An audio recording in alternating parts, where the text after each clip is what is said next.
What is a stablecoin? Stablecoin is simply a coin that has a stable value.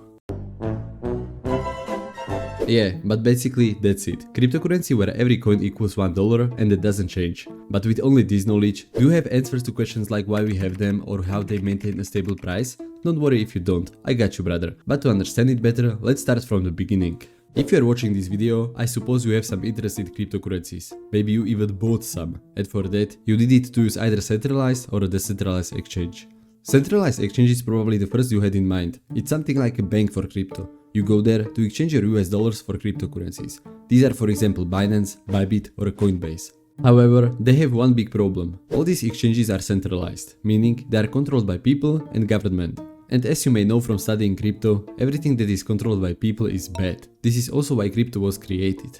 But don't worry, because there is always something called a decentralized exchange or DEX. This exchange does pretty much everything as the others, but it is decentralized, meaning it is not run by people but by a code. No one controls it and no one can cause any problems here, such as shutting it down or locking your assets. Using a decentralized exchange has many advantages. One of the biggest is that no one can track your manipulation of your cryptocurrencies. No one can see what you do, and that's how it should be. It's also faster and you pay less in fees for using that. Although it has many positive factors, there is one big problem too. As long as an exchange isn't managed by people, it cannot work with fiat money. Here, you cannot buy or sell crypto for US dollars. It simply doesn't have a bank account to do that. It's only code, bro. Every time you want to sell your crypto, you need to find another cryptocurrency to exchange it for. And that's definitely not practical, because this other crypto could easily drop by 90% overnight and your money would be gone. Let me introduce you to the solution. Stablecoins. Okay, what's that? It's basically a replacement for fiat money in the crypto world. Because as long as we don't have Bitcoin as a legal tender, we need to keep profits in fiat money to protect them. These stablecoins help us to do that until we find another cryptocurrency that we want to invest in. Let's imagine you bought some Bitcoin and you've already made a 50% profit. Now you feel like it's going to drop, so you want to sell it without others knowing.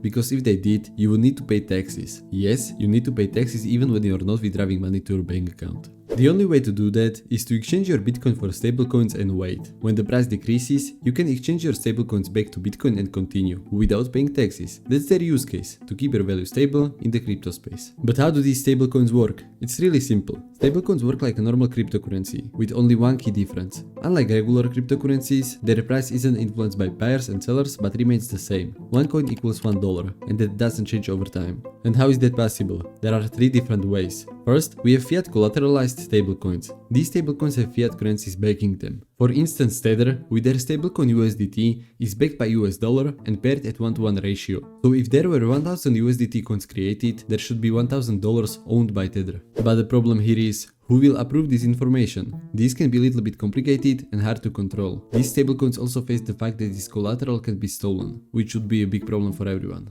Then we have crypto collateralized stablecoins. These are almost the same, but they have the backing of other crypto assets. But as you may already know, cryptocurrencies are volatile. The value of one coin now doesn't have to be equal to its value tomorrow. With that being said, these stablecoins use something called over-collateralization. This means that the value of cryptocurrency held in reserves exceeds the value of the stablecoins issued. If there are 1000 coins created with a value equal to $1000, each should be backed by a cryptocurrency worth at least $2000. And as the last one, we have algorithmic stablecoins. Here, we don't have any collateral to back their supply. Instead, they use smart contracts to maintain this. And how? These algorithms simply create new coins when the price of the dollar rises and burn some coins when the price of the dollar decreases. It's basically just a cryptocurrency that changes its supply according to demand. However, this can be a little bit volatile too. In the end, every stablecoin is stable and equal to $1, but always be careful while choosing the right one. Some can have problems or their supply doesn't have to be backed. This can cause major problems. Now you know how do stablecoins work and why should we use them. I hope you liked this video, and if so, I will be happy if you use the like button down below. Have a nice day.